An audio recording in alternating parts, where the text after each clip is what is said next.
Now that we've established how the witnesses support a banking north-side approach, with nothing on the south side, this means the damaged light poles and taxicab had to have been staged.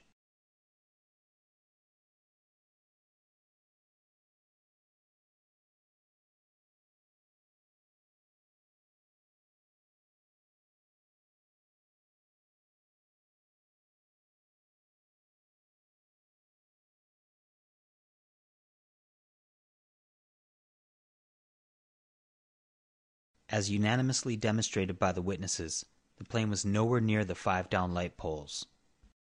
But it was furthest from light pole number 1, which is what cab driver Lloyd England claims he lifted out of the windshield of his cab minutes after the attack. Specifications obtained from the Virginia Department of Transportation reveal that this light pole stood 40 feet tall and weighed 247 pounds.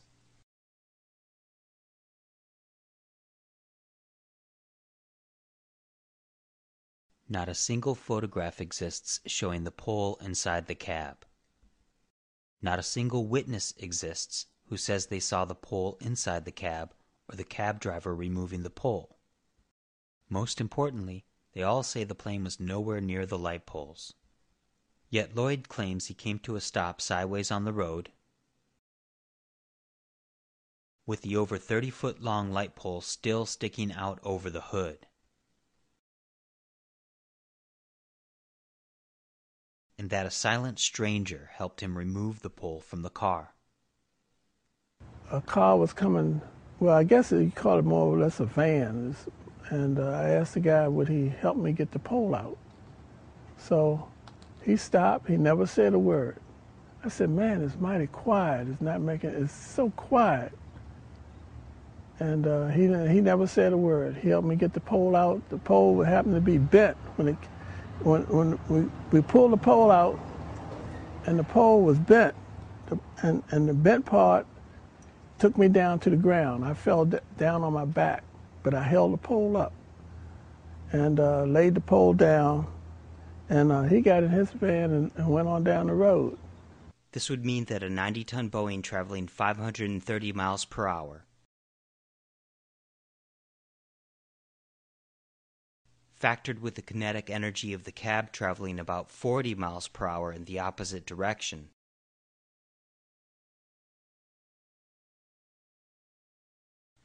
would surely cause at least some damage to the hood of his car.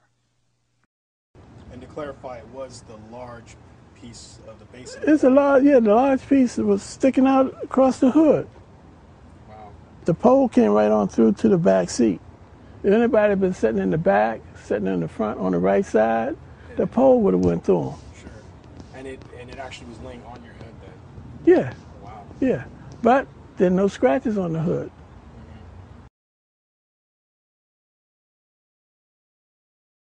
The sheer weight and length of the pole, in context with the physics of the scenario described by Lloyd, when compared with the total lack of damage to the hood of the cab, reveals a situation that is beyond implausible.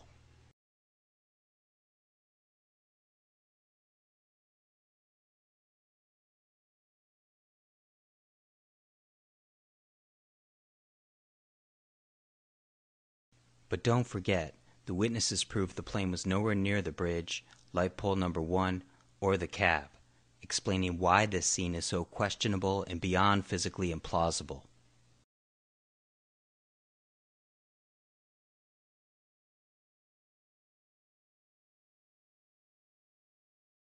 Lloyd was confronted with this information in June of 2008 and had a very odd reaction.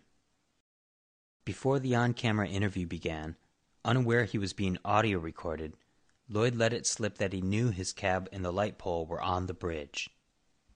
One guy took pictures. He lives right over on 17th Street. He took pictures of the event? And he was up on the bridge. Mm-hmm. He was up on the bridge. Mm-hmm. He was up on the bridge. Mm-hmm. He took pictures of the pole. Oh, the pole, right. He took pictures of the car. Right. And as far as I know, he still has them.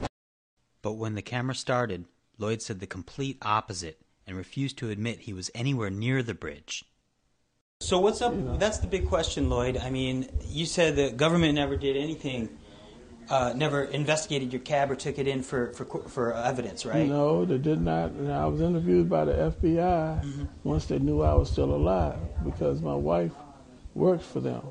And, She works for the FBI? Yeah, and she said that they were saying that they had a problem trying to locate me. She said, well, I see him every day. Here's what's going on, Lloyd. We've talked to dozens of people, like I said. No problem. Most of them saw the plane for a big long time coming. Right. All these guys, they were at Arlington Cemetery right here in the maintenance buildings. We talked to all the people who were at the Sitco station right here. Now, your car on the road, on the side of the road, in this picture, was right here. No, it wasn't.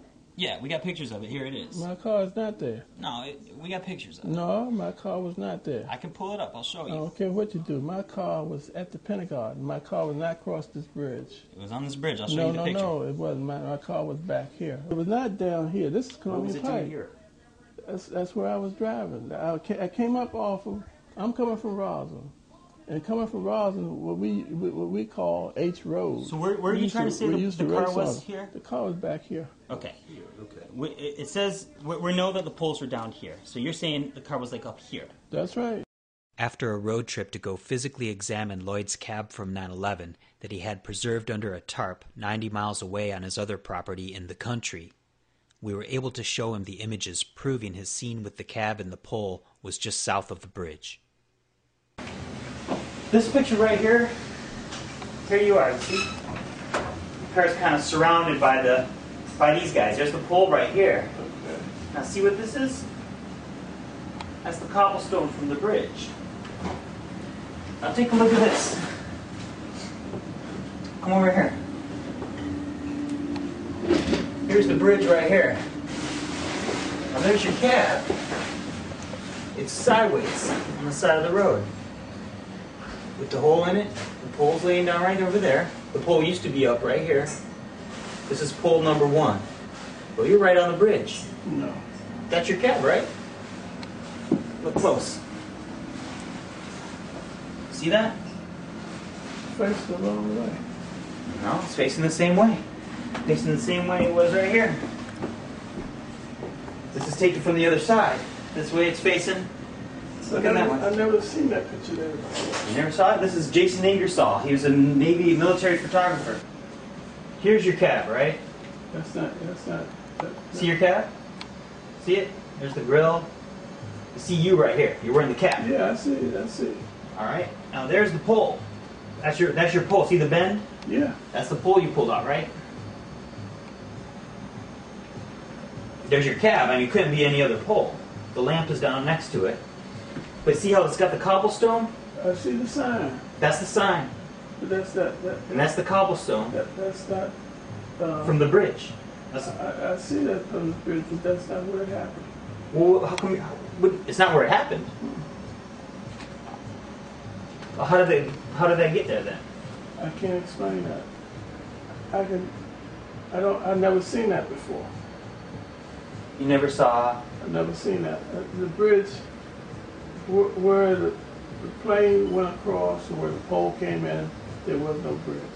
He took us to the pole, he took us to the car, he was up on the bridge. But that's the bridge. That is a bridge, but that's not the bridge Well, there's only one bridge in the area. I know, but that's not where I was. There's the cab, right? Okay? That's the bridge. Here's the signs. That's not where it happened. What? So what about this image? Are you suggesting? Well, is this your cab? The only thing I can say is where it happened is not on the bridge. This is what I'm not getting. You're saying, like right here, you can see your cab, right? I see a cab, yeah. Well, you see how it's got the hole in there. It's the same cab we just went to go see on your property. Okay. And this is from 9/11. You see it smoking still. And there's the bridge. This is the south of the bridge. That's the sign right there. How far is that smoke back? I don't even care about that. All I know is you're to the south of the bridge. But I'm not. Lloyd continued to refuse to admit that the photographs prove he was located on the bridge. But he already let it slip minutes before the earlier interview started that he knew his neighbor took pictures of his cab and the light pole on the bridge. This proves that Lloyd was deliberately changing his position on the highway for the interview to match up with where all the witnesses saw the plane. We later that night went with Lloyd to obtain the independent photographs from his neighbor, and of course even these images confirmed the same southern position of the cab shown in all other images. Yet Lloyd continued to deny that this is where he was located. Immediately after obtaining the images, we drove to the scene of the crime. I did not come around that way. Not down at this bridge. And he was up on the bridge. Mm-hmm. Even the picture your friend Mike just showed us. I can see. You see that, right? I can see. How can that be? Well, I'm only telling you what happened. You're telling us something that's completely different from the picture. I have no problem with that. Okay, we're on the north side again. You're saying, where were you? I'm saying that you weren't even... Where these signs are right here. Were these signs right here? Right here. These signs right here where I was at. Before them? North of them? No, this is where the pictures were taken. No, they weren't. There's no cobblestone there. Well, I'm telling you, that's where I was. There's no cobblestone. That's where I was. This is the signs that you see in the images. I understand that, but that's where I was. These are the images. The VDOT pole, the VDOT camera pole, all of that. The cobblestone, look at the cobblestone bridge. That's you. You're standing right next to it. See that? I have no problem with that. I was not down. See the cobblestone? I was not here. That's where you were. I was not here.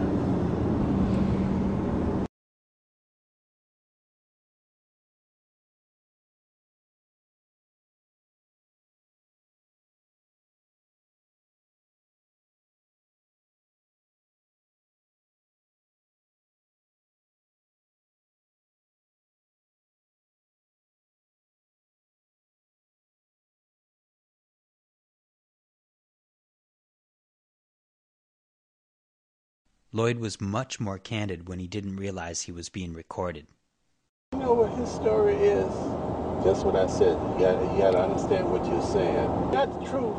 It's his story. Right. It has nothing to do with the truth. It's his story. This is too big for me, man. This is a big thing. Man, you know, this is a world thing happening. I'm a small man. You know, right. My lifestyle is completely different from this. Right. I'm not supposed to be involved in this. This is for other people who have money and all this kind of stuff. But you said, wait, what do you mean? Well, I'm not supposed to be involved in this. I don't have nothing. So is your point that these people that have all the money, this is their thing. This is their event? This is for them. Meaning they're doing it for their own reasons, That's right? I'm not supposed to be in it. But they used you, right? I'm in it. You're in it. Yeah, we came across the highway together. You and their event. That's right. But they must have planned that. It was planned. One thing about it, you got to understand something. When people do things and get away with it, you eventually it's going to come to me. And when it comes to me, it's going to be so big I can't do nothing about it. And when it comes to me, it's going to be so big I can't do nothing about it. So it has to be stopped in the beginning when it's small to keep it from spreading. Oh, absolutely, yeah. Lloyd, in essence, admitted his involvement in the 9/11 black operation, but he was cautious not to outright confess. He worked hard to distance himself from the planners, while admitting it was planned. Regardless of Lloyd's true level of involvement, the independent evidence for a north side approach proves the cab and light pole scene staged, and that the plane did not hit the Pentagon. For a thorough analysis of the NTSB-released alleged flight data recorder exposing fatal anomalies, please see pilotsfor911truth.org. For more Northside Approach witnesses and a comprehensive strategy as to how you can take action on this important information, please visit citizeninvestigationteam.com.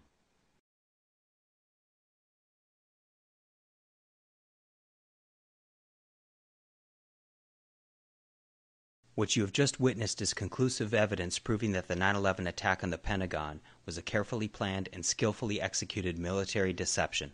As shown, the evidence proves the plane actually flew directly over the Navy Annex and north of the former Citgo gas station, and therefore did not hit the light poles or the building. If you still do not understand why the north side approach proves the plane did not hit the building, please watch this video again and study the images. Again, a plane on this flight path cannot hit the light poles